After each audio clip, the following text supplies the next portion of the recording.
Bonjour. Donc effectivement, je vais vous parler des forêts anciennes et du lien qu'il peut y avoir, de l'ancienneté de ces forêts et des sources qu'on peut avoir pour les définir, et puis avec une ouverture un petit peu sur ce qui se passe avant la définition qu'on donne donc des 150 ans d'état forestier. Je vais vous illustrer ça avec des données archéologiques parce que je suis archéologue et également paléo-environnementale. Ça va se dérouler en 3 parties. Une première sur les cartes anciennes. Donc comment cartographier ces forêts anciennes, et puis ensuite sur les archives sédimentaires qui peuvent nous apporter des informations sur les périodes plus anciennes ainsi que les données archéologiques. Donc cartographier les forêts anciennes, effectivement on en a besoin pour définir quels sont les noyaux les plus anciens. Donc c'est bien simple, on part des cartes anciennes qui peuvent nous être qui ont été conservées. Vous avez ici une carte de la forêt de Fontainebleau de 1778.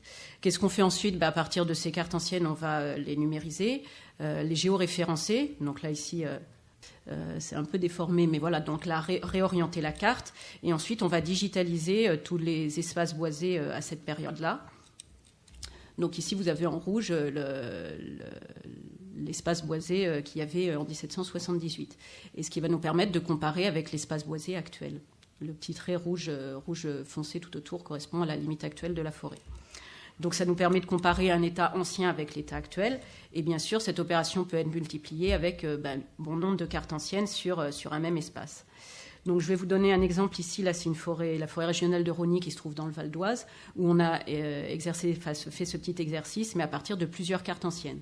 Vous avez ici en rouge la limite actuelle de la forêt régionale. Ici, un état qui correspond à la fin du XVIIIe siècle, en 1780. Et puis, on va voir l'évolution. Ici, en 1830. Ici, en 1900, vous avez une grosse clairière qui a été faite en plein milieu, qui correspond à l'installation d'une ferme. Ensuite, en 1943, et puis la forêt actuelle. Donc, l'étude de ces différentes cartes va nous permettre de voir l'évolution de la forêt sur on va dire, les 200 dernières années. Et puis, avec un exercice de requête, on va bien sûr pouvoir définir les zones les plus anciennes que vous avez ici sur cette carte. Vous voyez en vert foncé, par rapport aux cartes qu'on a étudiées, le noyau de forêt ancienne de plus de 220 ans jusqu'aux espaces les plus récents qui ont été boisés donc, sur les 60 dernières années. Donc cet outil, bien sûr, a plein d'applications d'un point de vue gestion écologique et puis également pour nous, historiens et archéologues. Je vais revenir un petit peu là-dessus après puisque nous avons des vestiges archéologiques qui vont être mieux conservés dans ces espaces anciens. Donc ça, c'était un exemple sur une forêt. Je vais vous en présenter un autre qui va correspondre un petit peu au modèle qu'on peut avoir sur bon nombre de vieilles forêts domaniales. Vous avez ici la forêt domaniale de Roumare qui se situe en Seine-et-Marne, en Seine-Maritime à côté de Rouen, qui est une forêt périurbaine de Rouen. Là, on a un petit peu moins de cartes anciennes qui ont été conservées, donc l'exercice a pu être mené, mais sur moins de cartes. Donc l'état de la forêt en 1834. Vous l'avez ici en 1937 et en 1971, jusqu'à maintenant l'état forestier actuel. Donc vous remarquez qu'en fait la forêt augmente un petit peu, mais on garde, voilà ce que donne la carte d'ancienneté des masses boisées. On se rend compte que l'espace domanial n'a quasiment pas évolué sur les 200 dernières années. Et ce qui correspond, on va dire, au modèle le plus classique des vieux espaces domaniaux. Et puis, évidemment, comme chaque outil, on a des limites. Je vais vous présenter en fait un exemple qui a été fait sur la forêt de Fontainebleau pour vous montrer un petit peu les limites de cet outil d'étude des cartes. Fontainebleau, c'est évidemment une vieille forêt royale puis domaniale qui a été énormément cartographiée à travers les siècles. Donc, on a plus de 200 cartes qu'on a retrouvées. Donc, cet exercice peut être mené, bien sûr. Et on l'a essayé sur plus d'une quinzaine de cartes anciennes depuis la fin du XVIIe siècle. Mais ce qui donne un résultat... Alors évidemment, la forêt, autant les limites de la forêt royale puis domaniale ont très peu évolué dans l'espace. En revanche, le taux de boisement de cette forêt a énormément évolué. On avait anciennement énormément de landes, plus les rochers évidemment de la forêt de Fontainebleau. Et sur beaucoup de cartes, tous ces éléments ont été cartographiés. Donc on a pu faire une évolution à la fois du couvert forestier, mais également des parties en landes. Donc vous avez ici une carte, la carte la plus ancienne qu'on va dire qui est utilisable parce elle pouvait être géoréférencée, elle est de 1697. Et puis vous voyez juste près d'une dizaine d'années après, en fait l'état boisé a énormément évolué, ce qui ne correspond sans doute pas à la réalité, mais certainement parce que cette carte-là ne représentait pas la différence lande-forêt, mais plutôt l'état forestier, enfin un mélange des deux, et puis en séparant uniquement les zones enrochées. Et puis on revient une dizaine d'années plus tard à de nouveau un état forestier beaucoup moins important. Donc vous voyez ici un petit peu les limites de cet outil. Là, vous avez ces deux cartes-là qui, en fait, la précédente et celle-là, correspondent à la même année. Donc deux cartes de la même année qui montrent un état boisé différent. Et puis on peut continuer ainsi, en 1725. Une année après, en 1726, vous avez un état boisé qui est encore différent. Et voilà. Et là encore, deux cartes de la même année, 1771 ici, vous voyez deux états boisés différents. Voilà, donc on a effectué ça jusqu'à l'état actuel, 1809, et puis à partir de la fin du 19e, en fait, on ne représente plus, on ne cartographie plus la forêt par rapport aux landes, mais en fait, on cartographie juste la limite de la forêt domaniale. Voilà, donc qui évolue peu jusqu'à maintenant. On n'a pas été, effectivement, à partir de là, on n'a pas établi la carte d'ancienneté des masses boisées, parce que quelle est la signification de cet outil à partir du moment où il y a une telle variation à partir des données. Donc vous avez ici un petit peu la limite dans un exemple, parce qu'on a un exemple extrêmement riche en cartes anciennes. Pour résumer un petit peu ce que nous apportent ces cartes, l'avantage c'est qu'effectivement ça couvre tout le territoire français. L'inconvénient c'est que on va remonter en général jusqu'au XVIIIe siècle et au mieux, dans le meilleur des cas, jusqu'à la fin du XVIIe. Après, si jamais on a des cartes antérieures, elles sont difficilement géoréférençables, elles sont trop déformées ou la cartographie n'est pas assez bonne pour qu'on puisse comparer. Voilà. En revanche, c'est très précis au niveau spatial tant qu'au niveau chronologique. Et puis, je vous ai montré un petit peu les limites de cet outil si on va un petit peu au maximum de ses capacités. Deuxième point, je vais vous parler maintenant, on va aller un petit peu, parce qu'évidemment, en tant qu'archéologue, ce qui m'intéresse, ce n'est pas uniquement les 150 dernières années, mais ce qui se passe également plus avant. Donc, on va se servir d'autres sources. Les cartes ne nous renseignent plus. Donc, on va aller chercher un petit peu les archives sédimentaires, tout ce qu'on va pouvoir trouver. En fait, on va rechercher des pièges sédimentaires, que ce soit dans des mares tourbeuses ou des séquences en fond de vallon.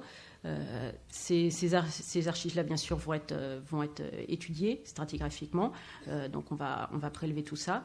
Dans le meilleur des cas, si on a des éléments organiques, on va pouvoir associer avec des datations séquatars pour pouvoir dater ces éléments-là.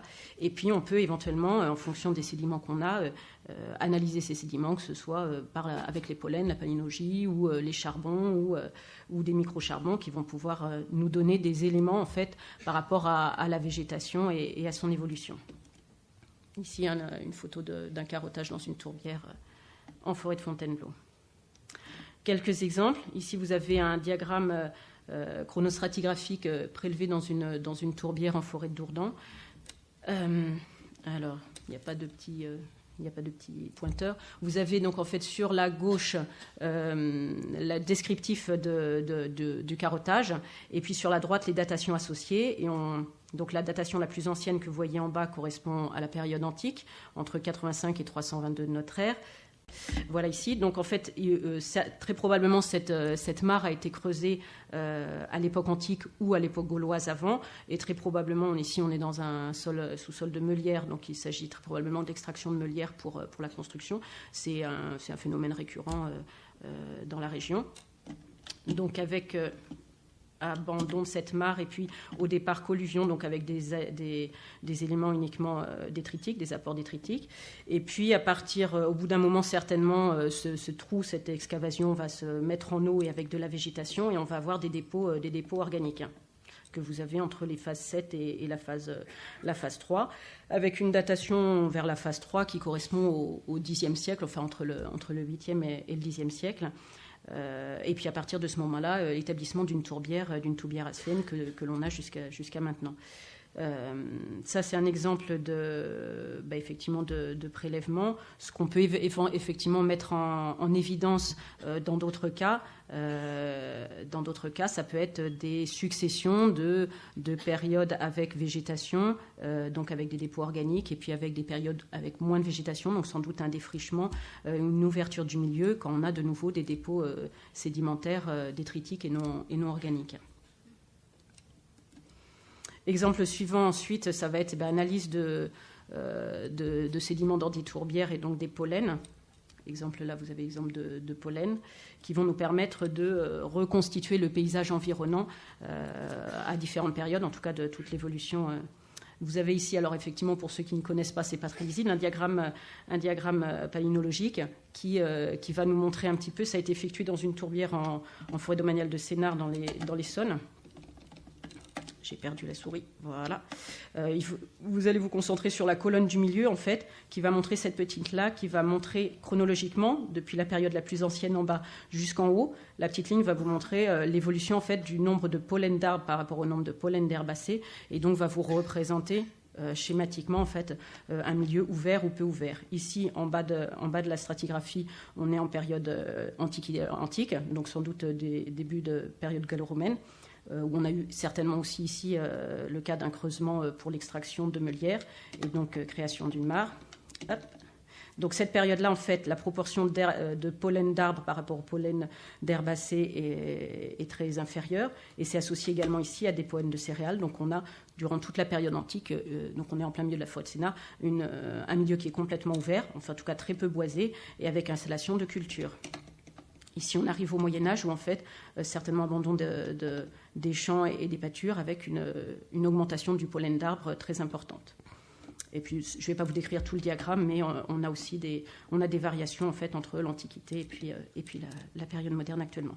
Donc, des apports, la palynologie va nous apporter, évidemment, des informations bien complémentaires à ce qu'on peut sur les périodes plus anciennes.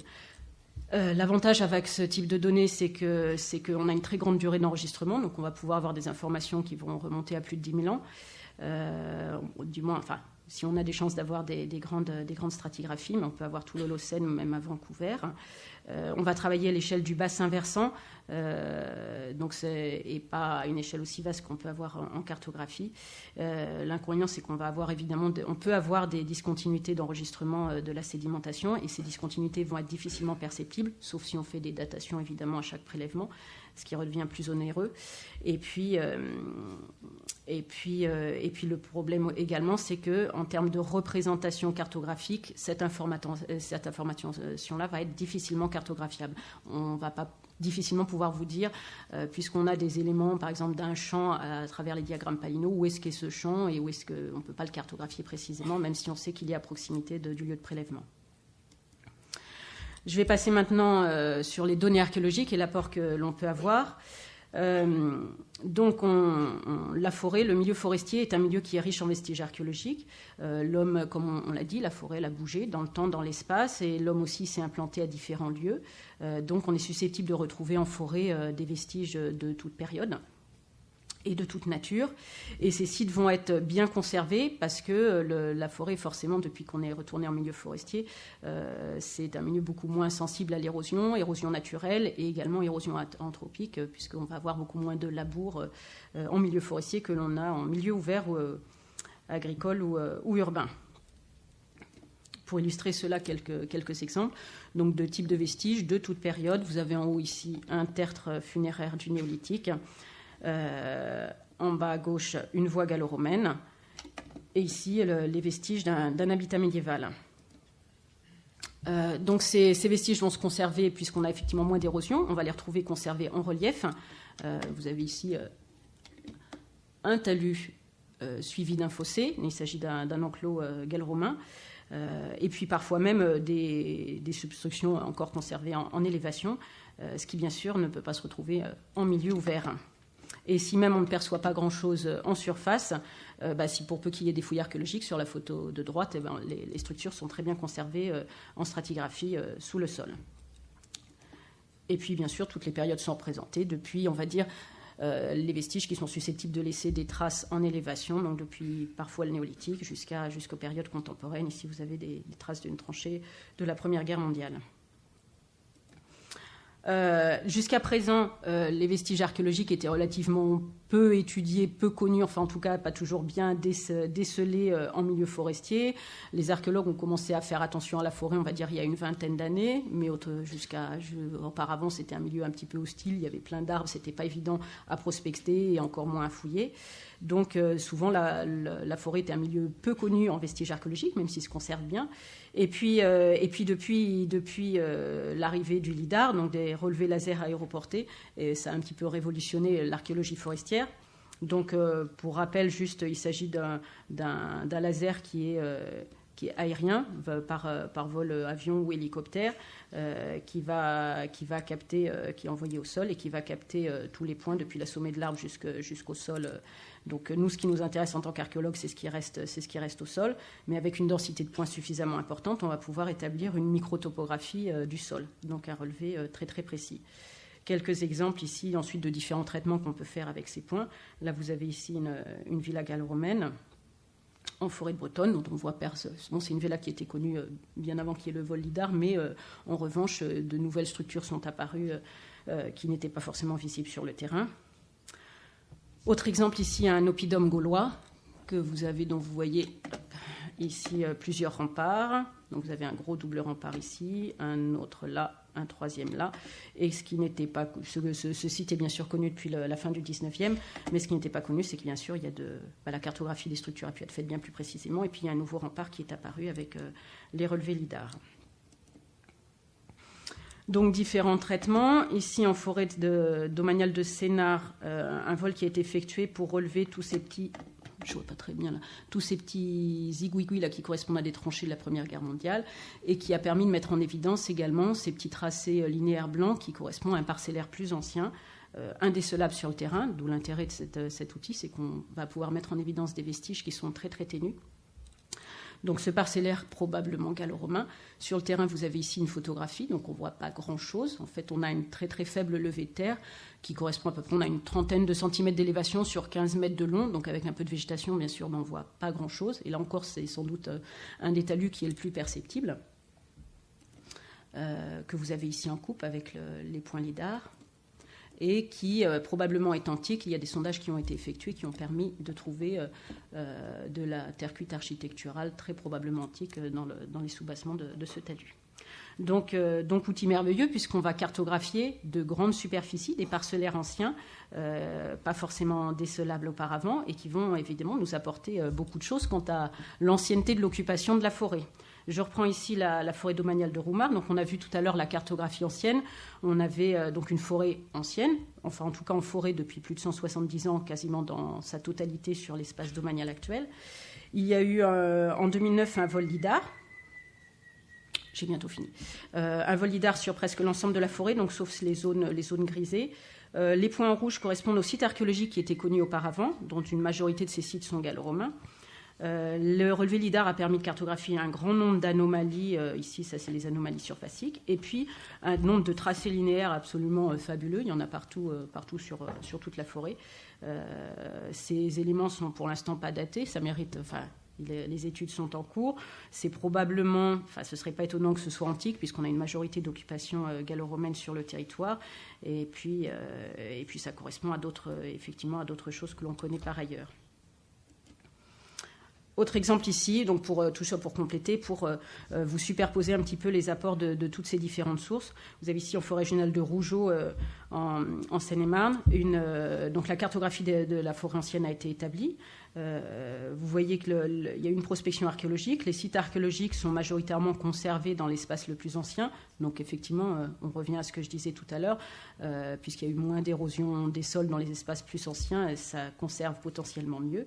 Il y a eu également un relevé LIDAR qui a mis au jour un grand nombre d'anomalies linéaires, probablement là aussi un parcellaire antique, et qui est également conservé majoritairement dans les parties les plus anciennes. Pour conclure, donc effectivement, nous, de notre côté, on aborde l'aspect ancienneté des forêts à la fois par les cartes anciennes, mais ce sont des sources qui ne nous permettent pas de remonter au-delà de 200 ans.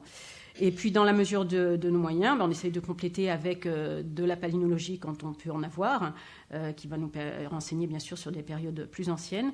Et puis, par les données archéologiques, et avec, dans l'idéal, si on peut effectuer des relevés LIDAR, ça nous permet d'avoir une cartographie des vestiges bien plus précise sur les espaces anciennement anthropisés. Et ces données pouvant être bien sûr complétées par des prospections et des sondages archéologiques. Je n'ai pas parlé des sources historiques ni de l'écologie historique qu'a abordé Jean-Luc tout à l'heure, mais bien sûr ce sont des données qui doivent être complémentaires et nous renseigner également.